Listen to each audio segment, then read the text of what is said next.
విడిదిల్లు ఏ luxury villa guest house and rooms తెనాలిలో మరెక్కడా లేని విధంగా శుభకార్యాలు ఏమైనా విశాలమైన లగ్జరీ రూమ్స్ తో ఆహ్వానిస్తోంది విడిదిల్లు. మరియు ఫుడ్ సర్వీస్ కూడా అందుబాటులో కలదు. మరియు ఎయిర్పోర్ట్ నుండి పికప్ అండ్ డ్రాపింగ్ సౌకర్యం. టీటీడీ కళ్యాణ మండపం ఎదురు చెంచుపేట తెనాలి 88548888. ఆంధ్ర పారిస్ తెనాలిలో అధునాతన హంగులతో మీకు స్వాగతం పలుకుతోంది ఈ కన్వెన్షన్. వెడ్డింగ్స్, రిసెప్షన్స్, ఎంగేజ్మెంట్స్, కాన్ఫరెన్స్లు, సెమినార్స్ మరియు అన్ని రకాల ఫంక్షన్లకు అనువైన వేదిక. ఈ convention function hall AC RTC bus stand out gate ఎదురు తెనాలి. Cell number 7288856666. తెనాలిలో జాతీయ అగ్నిమాపక వారోత్సవాలు మంగళవారం ఉదయం ఘనంగా ప్రారంభమయ్యాయి. ఇవాళ నుంచి వారం రోజుల పాటు వారోత్సవాలను అయితే నిర్వహించనున్నారు. తెనాలిలో ఉన్నటువంటి అగ్నిమాపక కేంద్రంలో మంగళవారం ఉదయం ఏర్పాటు చేసిన కార్యక్రమంలో, ప్రారంభోత్సవ కార్యక్రమంలో 3 టౌన్ సిఐ సాంబశివరావు, అట్లాగే రూరల్ ఎస్ఐ ఆనంద్ సిబ్బంది అందరూ కలిసి కూడా ఈ అగ్నిమాపక వారోత్సవాలను అయితే ప్రారంభించారు. ఈ సందర్భంగా assistant district fire officer Venugopal అతిథులందరికీ కూడా ప్రత్యేకంగా స్వాగతం పలికారు. ప్రత్యేకంగా కొత్తపేటలో ఉన్నటువంటి ప్రభుత్వ హాస్టల్కి సంబంధించిన విద్యార్థులందరూ కూడా ఈ కార్యక్రమంలో పాల్గొన్నారు. వారికి అతిథులైతే పలు సూచనలు అయితే చేశారు. వేసవికాలం నేపథ్యంలో ప్రజలు తీసుకోవాల్సిన జాగ్రత్తలు అయితే వివరించారు. వేసవి కాలంలో అగ్ని ప్రమాదాలు ఎక్కువగా సంభవించే అవకాశం ఉన్నందున ప్రజలందరూ కూడా అప్రమత్తంగా ఉండాలి. ఏ చిన్న ప్రమాదం సంభవించినా సరే వెంటనే అగ్నిమాపక సిబ్బందికి సమాచారం ఇవ్వాలని చెప్పినైతే సూచించిన పరిస్థితి ఉంది. ఇక్కడ డెమో ఏర్పాటు చేశారు. ప్రత్యేకంగా అగ్ని ప్రమాదాలు సంభవించిన సమయంలో ఎవరైతే అగ్నిమాపక సిబ్బంది ఆ సంఘటనా స్థలానికి వెళ్ళి అక్కడ మంటలు నార్పే ప్రయత్నం చేయడం, అక్కడ ఉన్నటువంటి వారిని రక్షించే ప్రయత్నం అయితే చేస్తుంటారో వాటికి సంబంధించిన ఏదైతే ఉపయోగించే వస్తువులని మొత్తంగా కూడా ఇక్కడ ప్రత్యేకంగా డిస్ప్లే రూపంలో ఏర్పాటు చేసి ఆ ప్రదర్శనగా అయితే ఏర్పాటు చేశారు. ప్రదర్శనని అతిథులు అట్లాగే విద్యార్థులందరూ కూడా ఎంతో ఆసక్తిగా తిలకించారు. ఫైర్ సిబ్బంది అంటే కూడా అగ్నిమాపక కేంద్రం అంటే కేవలం అగ్ని ప్రమాదాలు సంభవించినప్పుడే మాత్రమే కాకుండా ఏదైనా విపత్కర పరిస్థితులు ఏర్పడినప్పుడు, వరదలు కానివ్వండి, ఇతరత్ర విపత్కర పరిస్థితులు సంభవించినప్పుడు ఆ సిబ్బంది ఏ విధంగా వారిని కాపాడుతూ ఉంటారు. అట్లాగే వరదలు ఏర్పడినప్పుడు కానివ్వండి, నీటి ప్రమాదాలు సంభవించినప్పుడు కానివ్వండి, ఎవరైనా ప్రమాదవశాత్తు నీటిలో పడి మునిగిపోయి కొట్టుకుపోతున్నప్పుడు కానివ్వండి, అగ్నిమాపక సిబ్బంది ఏ విధంగా వారి దగ్గరికి వెళ్తారు, వారిని ఏ విధంగా రక్షిస్తారు అనేది మొత్తంగా కూడా కళ్ళకు కట్టినట్లు కూడా డెమో రూపంలో అయితే వివరించారు. ఇవాళ నుంచి కూడా వారం రోజుల పాటు ఈ అగ్నిమాపక వారోత్సవాలు జరగబోతా ఉన్నాయి. ఇవాళ 14వ తేదీ నుండి ప్రారంభమైన ఈ ఉత్సవాలు, అగ్నిమాపక వారోత్సవాలు 20వ తేదీ వరకు కూడా కొనసాగుతాయి. ముఖ్యంగా చూసుకుంటే కనుక ప్రజలందరూ కూడా ఏదైతే సిబ్బంది సూచించిన సలహాలను, అధికారులు సూచించిన సలహాలను ప్రజలందరూ పాటించాల్సిన అవసరం ఎంతైనా ఉంది. ముఖ్యంగా వేసవి కాలం కాబట్టి అగ్ని ప్రమాదాలు ఎక్కువగా సంభవించే అవకాశం ఉన్న నేపథ్యంలో గ్యాస్ వినియోగించే సమయంలో కూడా జాగ్రత్తగా ఉండాల్సిన అవసరం ఎంతైనా ఉంది.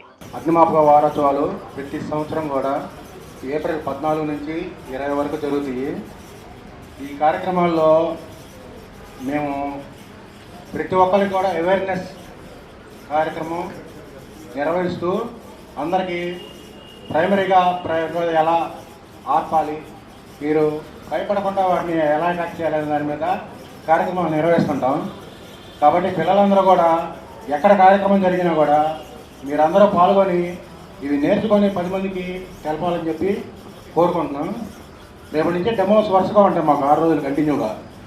ఒక రైల్వే స్టేషన్, బస్ స్టాండ్ ఏరియాలో, స్కూల్స్, కాలేజ్, హాస్పిటల్స్ అన్నింటిలో కూడా. కాబట్టి మీరందరూ కొంచెం యాక్టివ్గా పాల్గొని రేపటి భావితరాలు మీరే కదా, మేమైనా కొన్నాళ్ళైతే మా తరం అయిపోద్ది.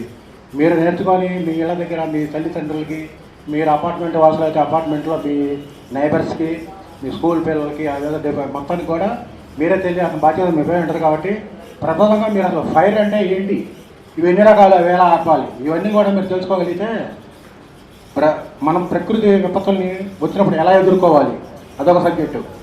మరి గ్యాస్ ఇట్లాంటి వాటిలో పొగల్లో నిండిపోయిన వ్యక్తులను ఎలా సేవ్ చేయాలి అదొక సబ్జెక్టు. ఇలా ఇవన్నీ కూడా రేపు నుంచి వరుసనే డెమోలు ఉంటాయి. కాబట్టి మీరందరూ కూడా యాక్టివ్గా పాల్గొవాలని చెప్పి కోరుకుంటూ ఈ వారోత్సవాల ప్రోగ్రాము లో ప్రజలందరికీ అగ్ని ప్రమాదాలు జరగకుండా తీసుకోవాల్సిన జాగ్రత్తల గురించి అవగాహన కార్యక్రమం నిర్వహించడం అనేది ముఖ్య ఉద్దేశము. అదేవిధంగా అగ్ని ప్రమాదంలో జరిగిన అగ్నిమాపక సిబ్బంది ప్రతి సంవత్సరం ఏదో ఒక అగ్ని ప్రమాదంలో చనిపోయిన సిబ్బంది ఉంటే వాళ్ళకి సంతాపం తెలియజేయడం అనేది ఈ వారోత్సవాల కార్యక్రమం జరుపుకోవడానికి మనకి ముఖ్య ఉద్దేశము. ఈ వారోత్సవాల భాగంగా ఈ వారం రోజులు అగ్ని ప్రమాదాలు జరగకుండా తీసుకోవాల్సిన జాగ్రత్తల గురించి అవగాహన కార్యక్రమం నిర్వహించడం జరుగుతుంది. వచ్చేది రాబోయే ఎండాకాలం కాబట్టి ఈ ఎండాకాలంలో కూడా జరిగే ప్రమాదాల గురించి పిల్లలు గడ్డి మామూలు కానీ ఎండాకాలం సెలవులు ఇస్తారు. ఈ సెలవుల్లో వాళ్ళు ఆడుకుంటా గడ్డి మామూల దగ్గర ఆడుకొని గడ్డి మామూలకి అగ్గిపుల్లను వెలిగించడము ఇటువంటి జరిగి అగ్ని ప్రమాదాలు ఎక్కువ సంభవించే అవకాశం ఉంటుంది. కాబట్టి ఈ వారోత్సవాల భాగంగా అవగాహన కార్యక్రమం నిర్వహించడం జరుగుతూ ఉంది. భాగంగా సిఏ గారి చేత ఈ వాల్ పోస్ట్ పాంప్లెట్లు కానీ ఫ్లెక్సీ కానీ ప్రారంభోత్సవం చేయడం జరిగింది. అదేవిధంగా రూరల్ ఎస్ఐ గారి చేత వాల్ పోస్టర్స్ కానీ ఓపెన్ చేయడం జరిగింది. ఇవన్నీ కూడా ఈ వారం రోజులు అందరికీ పాంప్లెట్స్ డిస్ట్రిబ్యూట్ చేస్తూ అవగాహన అనేది కల్పించడం జరుగుతుంది. ఈ అవకాశం ఇచ్చినందుకు ఫైర్ వారోత్సవాలు ఈ రోజుతో స్టార్ట్ అవుతున్నాయి కాబట్టి దాని యొక్క ప్రాముఖ్యత ఏంటి, ఎందుకు చేస్తూ ఉంటాం, మనం తీసుకోవాల్సినటువంటి జాగ్రత్తలు ఏంటి అనేది 2 ముక్కలుగా మీకు తెలియజేస్తాను. 1944 సంవత్సరంలో ముంబై డాక్ యార్డ్లో బ్రిటన్ నుంచి వస్తున్నటువంటి ఒక ఓడలో చెలరేగినటువంటి మంటల వల్ల కొన్ని వందల మంది ప్రాణాలు కోల్పోయారు, కొన్ని వేల మంది నిరాశలు అయిపోయారు. అప్పుడు ఎవరైతే చనిపోయారో ఆ మృత వీరులు అంటారు, వాళ్ళు ఆ విధంగా చచ్చిపోయినారు, ప్రాణత్యాగం చేశారు. కాబట్టి వారికి నివాళులు అర్పించుకోవడానికి అప్పటి నుంచి ఇప్పుడు దాకా కూడా ఎవరైతే జాతిని రక్షించడానికి అగ్ని ప్రమాదంలో ప్రజలను కాపాడటానికి వాళ్ళ ప్రాణాలను అడ్డంగా పెట్టారో, ప్రాణత్యాగం చేశారో, బ్రేవరీగా సెల్ఫ్లెస్ గా సర్వీస్ చేశారో, ఈ దేశం కోసం వాళ్ళ ప్రాణాలను కాంట్రిబ్యూట్ చేశారో వాళ్ళందరికీ కూడా నివాళులు అర్పించుకోవడానికి ఈరోజు ప్రథమంగా వారికి కూడా నివాళులు అర్పించుకుంటూ రాబోయేటువంటి వారం రోజుల పాటు ప్రమాదం ఎక్కడా కూడా జరగకూడదు, అగ్ని ప్రమాదంలో కూడా ఎవరు చనిపోకూడదు అన్నటువంటి సత్సంకల్పంతో ఈ విధంగా పోస్టర్స్ ద్వారా, ఫ్లెక్సీల ద్వారా, పాంప్లెట్స్ ద్వారా ప్రజలను ఎడ్యుకేట్ చేయాలన్నటువంటి సత్సంకల్పంతో ఈరోజు ప్రోగ్రాంని ప్రారంభిస్తున్నందుకు ఫైర్ సర్వీస్ ఆఫీసర్స్ అందరికీ కూడా కృతజ్ఞతలు తెలియజేస్తా ఉన్నా తెనాలి పట్టణ ప్రజలందరి తరపున. ఎందుకంటే ప్రపంచంలో అత్యంత ప్రమాదకరమైనటువంటి ఉద్యోగం ఏదైనా ఉంది అంటే అది ఫైర్ సర్వీసెస్. మేము ఫైట్ చేస్తాం లా అండ్ ఆర్డర్లో, ఎవరితో అంటే క్రిమినల్స్తో, ట్రబుల్ మాంగర్స్తో, సంఘ వ్యతిరేక శక్తులతో. మేము కొద్దిగా లేటుగా వెళ్ళినా ఒక మర్డర్ జరగచ్చేమో లేదా ఒక అటెంప్ట్ మర్డర్ జరగచ్చేమో, కానీ ఫైర్ ఆఫీసర్ ఫైర్ వెహికల్ రావడంగా లేట్ అయింది అంటే కొన్ని వందల ప్రాణాలు, కొన్ని కోట్ల రూపాయలు ఆవిరైపోయేటువంటి, మసి అయిపోయేటువంటి సందర్భాలు. రీసెంట్ గా చర్చిలో తిరణాలు జరుగుతోంది, వేల మంది జనం ఉన్నారు, అవాయిసవాయి పేల్చారు, అది చెట్టు పైన పడింది. ఈ చెట్టు పైకి ఎట్లా ఎక్కుతారా, ఎట్లా ఆపుతారా అంటే ఫైర్ వెహికల్ మనం చూస్తుంటాం కదా, వాళ్ళు వచ్చిన దాకా తిరణాల్లో ఉన్నటువంటి వేల మంది చూపు కూడా ఆ చెట్టు మీద పడింది. అంటే ఆ రవ్వలు కానీ చుట్టుపక్కల ప్రాంతాలకు వ్యాపిస్తే ఆ తిరణాలు ఆగిపోద్ది, ఆ చుట్టుపక్కల ఉన్నటువంటి హౌసెస్ అన్ని కూడా అగ్నికి ఆహుతి అయిపోయేటువంటి సందర్భం. అలానే సాంబ్రాణి గడ్డి వెలిగించడానికి అగ్గిపుల్ల వెలిగిస్తాం, కొద్దిగా చివరి దాకా వెలిగిస్తే చేయి కాలుద్దనే ఒక భయం ఉంటుందా లేదా? ఒక అగ్గిపుల్లకి అంత భయపడితే ఒక అగ్గిపుల్ల రగులుకొని ఒక గడ్డివాన్ తగలబడితే గడ్డివాన్ తగులుకొని హౌసెస్, తర్వాత పక్కన ఉన్నటువంటి కంపెనీలు, ఫ్యాక్టరీలు, ఇప్పుడు మీరు ఉంటున్నారే హాస్టల్స్, ఇలాంటి వాటికి కూడా అగ్ని ప్రమాదం అల్లుకుంటా పోతే ఎవరు వచ్చి కాపాడతారు మనల్ని? భగవంతుడు గుర్తురాడు మనకి. ఎవరు గుర్తొస్తారు? భగవంతుడి రూపంలో ఫైర్ ఫైటర్స్ గుర్తొస్తారు. ఆ మిమ్మల్ని కాపాడే క్రమంలో వాళ్ళ ప్రాణాలు కూడా పోయేటువంటి పరిస్థితి. ఇప్పుడు అపార్ట్మెంట్లు వచ్చినాయి, అపార్ట్మెంట్ లో ఎక్కి ప్రజలను కాపాడాలంటే అపార్ట్మెంట్ లో ఫైర్ ఇంజిన్, ఫైర్ కి సంబంధించినటువంటి ఆ ట్యూబ్ ఆపటానికి అది పైదాకా పోవాలంటే ఈ లోపు అపార్ట్మెంట్ కూడా అంటుకుపోయేటువంటి పరిస్థితి. అక్కడ కూడా ఎవరు కాపాడతారు? ఆ ప్రజలు ఎవరికి అక్కడ పట్టదు. ఎవరు రావాల్సిందే? 101 ఆఫీసర్స్ వచ్చారా లేదా అనేది చూస్తారు. అదే విధంగా రోడ్డు ప్రమాదంలో ఏదైనా భయంకరమైన పరిస్థితి, రోడ్డు యాక్సిడెంట్ జరిగితే కూడా ఫైర్ ఆఫీసర్స్ రావాల్సిందే. తీసుకోవాల్సినటువంటి జాగ్రత్తలు ఇక్కడ పాంప్లెట్స్ రూపంలో చెప్తారు, ఫ్లెక్సీల రూపంలో చెప్తారు, ఇలా మీడియా మిత్రుల ద్వారా అందరికీ కూడా ఎడ్యుకేట్ చేసి చెప్తారు. కానీ మాకేమైంది అనేటువంటి ఒక నిర్లక్ష్యం ప్రజల్లో ఉంది. ఆ నిర్లక్ష్యం వల్ల దొంగతనం ఎలా జరుగుతే సీసీ కెమెరాలు పెట్టుకోయని చెబుతాం, జనాలకు తెలుసు కానీ పెట్టుకోరు. మా ఇంట్లో దొంగలు ఎందుకు పడతారులే అని.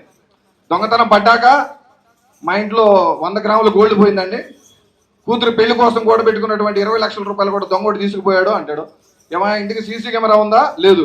ఇంట్లో 20 లక్షల రూపాయలు డబ్బులు ఉన్నాయి, 2 కోట్ల రూపాయలు పెట్టి బిల్డింగ్ కట్టుకుంటాడు, 20,000 రూపాయలు పెట్టి సీసీ కెమెరా పెట్టుకోలేడు. అదే సీసీ కెమెరా ఉంటే ఇంట్లో సీసీ కెమెరా ఉందని దొంగడు రాడు. అదే సీసీ కెమెరా ఉంటే దొంగతనం చేస్తే దొంగ దొరుకుతాడు, కానీ పెట్టుకోరు, అంటే నిర్లక్ష్యం. అదే విధంగా ఫైర్ ఆఫీసర్స్ అందరూ కూడా వెళ్ళి ఎన్లైటింగ్ చేసి ఎడ్యుకేట్ చేసి చెప్తా ఉంటారు, పెట్టుకోండి, హాస్పిటల్లో పెట్టుకోండి, హాస్టల్లో పెట్టుకోండి, ఫ్యాక్టరీలో పెట్టుకోండి, కంపెనీలో పెట్టుకోండి, ఫైర్ ఎక్స్టింగ్విషర్స్ పెట్టుకోండి అని చెప్తారు. మీరు వెళ్ళి ఈ పాంప్లెట్ ఒక హాస్టల్లో కానీ, ఒక ఎడ్యుకేషనల్ ఇన్స్టిట్యూట్లో కానీ, కంపెనీలో కానీ, ఫ్యాక్టరీలో కానీ ఎక్కడ కూడా కనపడవు. ఇస్తారు కదా రోడ్డు వెంబడగానే ఏదో మత ప్రచారం కోసం ఏదో ఇస్తుంటే తీసి పడేస్తుంటే చూసారా, అలా పడేస్తారు. ఇది దీంట్లో ఉన్నటువంటి అంశాలన్నీ చదువుతూ ఉంటే ఓహో ఇన్ని సర్వీసెస్ మన ఫైర్ సర్వీసెస్ వారు అందిస్తున్నారని మనం తెలుసుకుంటూ ఉన్నాం. సో ప్రజలందరూ కూడా వీళ్ళు ఇక్కడ ఒక ప్రోగ్రాం కండక్ట్ చేశారంటే, ఇంతమందిని పిలిచి మమ్మల్ని కూడా పిలిచి ఒక ప్రోగ్రాం కండక్ట్ చేశారంటే దీనిలో చాలా నిగూఢమైనటువంటి అర్థం ఉంది. అది ప్రజల దాకా వెళ్లాల్సినటువంటి అవసరం ఉంది. ఎవరైతే నిర్లక్ష్యంతో ఉన్నారో వాళ్ళు తెలుసుకోవాల్సినటువంటి అవసరం ఉంది. అదేవిధంగా సుద్దపల్లి విలేజ్లో ఇలాగే సమ్మర్ హాలిడేస్ వస్తే పిల్లలు ఆ క్వారీ గుంతల్లోకి వెళ్ళి ఆడుకోవడానికి వెళ్ళి ఒక బాబు పొరపాటున ఆ కాలంలో పడి చనిపోతాడు. ఇదే సమ్మర్ విషయాల్లో ఆ బాబు 1.5 డే అయినా కానీ బైక్ రాడు. అప్పుడు కూడా ఈ తెనాలి ఫైర్ ఆఫీసర్ వాళ్ళని పిలిపించి ఆ బోట్లు వేసి వెతికించి 2వ రోజు మధ్యాహ్నానికి ఆ బాడీని ట్రేస్ అవుట్ చేస్తూ ఉంటాం. ఈ ఆంధ్రప్రదేశ్ ఈ అగ్నిమాపక వారోత్సవాలకు 14వ తారీఖు నుండి 20వ తారీఖు వరకు జరుగుతాయని మన ఆఫీసర్ గారు చెప్పినారు. ఈ ప్రోగ్రాం నన్ను పిలిచినందుకు ఫైర్ ఆఫీసర్ గారికి ధన్యవాదాలు తెలియజేస్తున్నాను.